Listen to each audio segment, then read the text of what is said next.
UPSC हो या मैंने जीपीएससी क्लियर किया, क्लास 1 गुजरात में रैंक 34 था। यूपीएससी क्लियर किया, rank 570, IPS, becoming the youngest IPS of Gujarat at such a early age, and then people come to you and बोलते हैं आप बहुत नसीबदार हैं, you are very lucky. I tell them in reverse, luck favours the brave. कोई अपना luck साथ में लेके नहीं आता, वो बनाना पड़ता है। अगर आपके पास रिस्क लेने का एटीट्यूड है, सी मैं गुजराती हूं and we know the business, and business का एक ही फंडा है, higher the risk higher the profit. So अगर 8:30 को आपका एक्सीडेंट होता है और 9 o'clock आप मेंस की एग्जाम देने जा सकते हैं, इंटरव्यू से पहले 1 महीने तक आप हॉस्पिटलाइज्ड है और उससे 1 वीक पहले आप दिल्ली जाके उसकी प्रिपरेशन कर सकते हैं, तो luck has to come with you. उसको आना पड़ेगा और आपको आईपीएस बनाना पड़ेगा। लोग बोलते हैं कि एक्सीडेंट के बाद आप जाके आए एंड ऑल, तो द सिंपल था कि मैं एग्जाम के लिए निकला, मेंस मेरा था, सुबह GS3 का पेपर था। 8:30 को मेरा स्कूटी स्लिप हो गया, मेरा लिगामेंट इंजरी हो गया, लेफ्ट हैंड में इंजरी था, सीट से ब्लीडिंग हो रहा था। लेकिन मेरे पास 2 ऑप्शन थे। मैं खड़ा हुआ, मैंने देखा, okay my right hand is safe, and I decided I will go to the exam hall and write the exam. मेरे पास 2 ही ऑप्शन थे, या तो मैं वहां से उठ के रोने लगूं, यार मेरे साथ ही ऐसा क्यों हुआ, मेरा एक्सीडेंट हो गया, मेरा मेंस खराब हो गया, और हॉस्पिटल जाओ, या दूसरा ऑप्शन था कि मैं देखूं कि मैं 3 घंटे और सर्वाइव कर सकता हूं। हाँ कर सकता हूं। मैं मेंस के लिए एग्जाम हॉल में गया। ये जितने भी फोटोग्राफ्स लगे हैं, सर ने जैसे बताया कि जितने भी इंसान सक्सेसफुल हुए, अगर आप उसकी लाइफ स्टोरी देखेंगे तो कहीं ना कहीं एक मोमेंट आता है जहां पे वो इंसान की जो स्ट्रगल है वो पीक पे हो जाते हैं। वो इस मोमेंट पे आपको डिसाइड करना है कि आपको वहां से यू टर्न लेना है या आपको वहां से आगे निकलना है। इन सब लोगों ने डिसाइड किया कि उनको वहां से आगे निकलना है, एंड दैट इज द फंडा ऑफ लाइफ। सक्सेस उन्हीं को मिलता है जो इस स्ट्रगल वाले मोमेंट से आगे निकलने की सोचते हैं। जब भी आपको लगे कि आपके सिर पे बहुत मुसीबत है, जब भी आपको लगे कि आप हर तरह से गिर चुके हैं, जब भी आपको लगे कि आपके पास कोई ऑप्शन नहीं है, तब एक चीज आप अपने दिमाग में लाइएगा कि यही मोमेंट है जहां से आपकी तकदीर बदलने वाली है।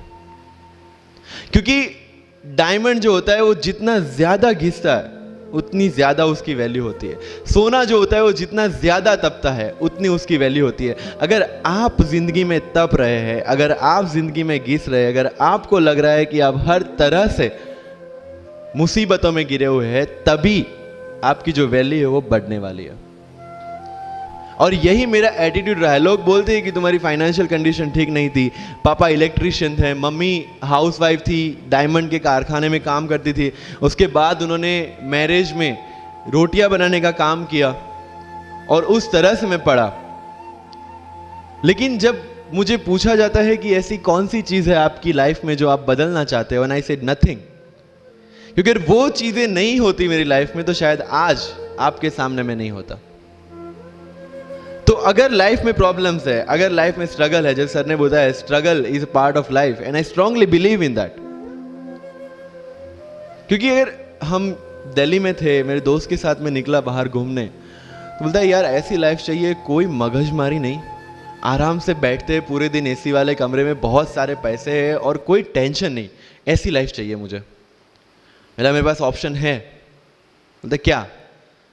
बोला देख सामने ATM का रूम दिख रहा है, एसी वाला कमरा है, बहुत सारे पैसे, कोई मगजमारी नहीं, जॉब ले ले।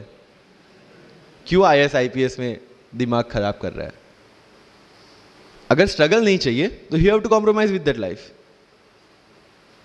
जब भारत वर्ष का सपना चंद्रगुप्त ने देखा, चाणक्य ने देखा, और उस भारत वर्ष को बनाने के लिए जब ये संघर्ष जारी था, और तब राजा धनानंद की डॉटर दुर्धरा से चंद्रगुप्त को प्यार हो जाता है, और जब चाणक्य उनको बोलते कि नहीं तुम्हें उससे दूर रहना है, और तब चंद्रगुप्त बोलता है आचार्य कभी कभी सोचता हूं कि जिंदगी में या ये भारत के सम्राट बनने के लिए इतना त्याग, इतना बलिदान ना देना होता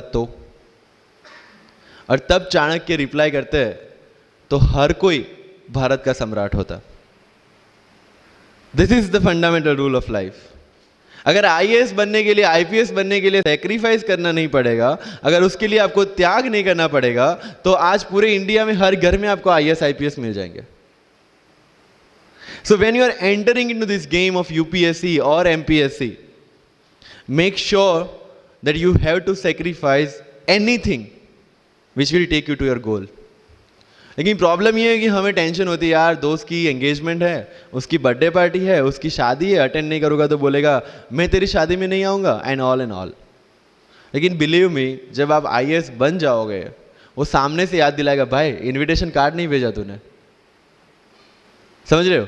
तो जो कुछ भी इसके लिए सेक्रीफाइस कर रहे हो, वो जब आप उस पोस्ट पे पहुंचोगे, सब कुछ वर्थ है, सब कुछ। मैंने जो मेरा इंटरव्यू था यूपीएससी का, मुझे एग्जैक्ट डेट याद है, 23 मार्च को मेरा इंटरव्यू था। 20 फरवरी को मुझे हॉस्पिटल में एडमिट किया गया क्योंकि मुझे इन्फेक्शन हो गया था बॉडी में, एंड बहुत हाई फीवर था, तो आईवी के अलावा कोई ऑप्शन नहीं था। 1 मार्च को ठीक होके मैंने सोचा चलो दिल्ली निकलते हैं। 2 मार्च को मैं दिल्ली पहुंचा। 3 मार्च को वापस से टॉन्सिलाइटिस का अटैक होने की वजह से फ्लाइट लेके वापस से पालनपुर, अहमदाबाद, अगेन हॉस्पिटलाइजेशन। 15 मार्च को I got relieved from the hospital. 16 मार्च को मैं दिल्ली पहुंचा और 23 मार्च को I gave my UPSC interview. तो 1 महीने का हॉस्पिटलाइजेशन। उसके बाद जब दिमाग में ये था कि मेरे साथ जो लोग इंटरव्यू दे रहे हैं वो 1 महीने से प्रिपरेशन कर रहे हैं, एंड 1 महीने से मैं हॉस्पिटल में था, again I thought this is the moment to prove yourself. I went to the interview और पूरे इंडिया में 2nd highest marks in interview. This is not to say कि मैंने कितना अचीवमेंट लिया, this is just to say UPSC is all about this. मैंने कोई preparation नहीं की थी यूपीएससी के लिए, इंटरव्यू के लिए, but again I scored good marks in interview, because UPSC सिर्फ आपका नॉलेज चेक नहीं करता। Make it very clear in your mind, जैसे सर ने बोला, it's a game of wisdom.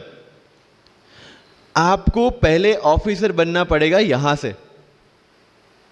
UPSC का काम तो सिर्फ थप्पा लगाना है कि हाँ ये ऑफिसर बन गया। जितने भी आईएएस आईपीएस ऑफिसर्स को आप मिलोगे, you will realise this thing कि ऑफिसर वाली क्वालिटीज इसमें पहले से है।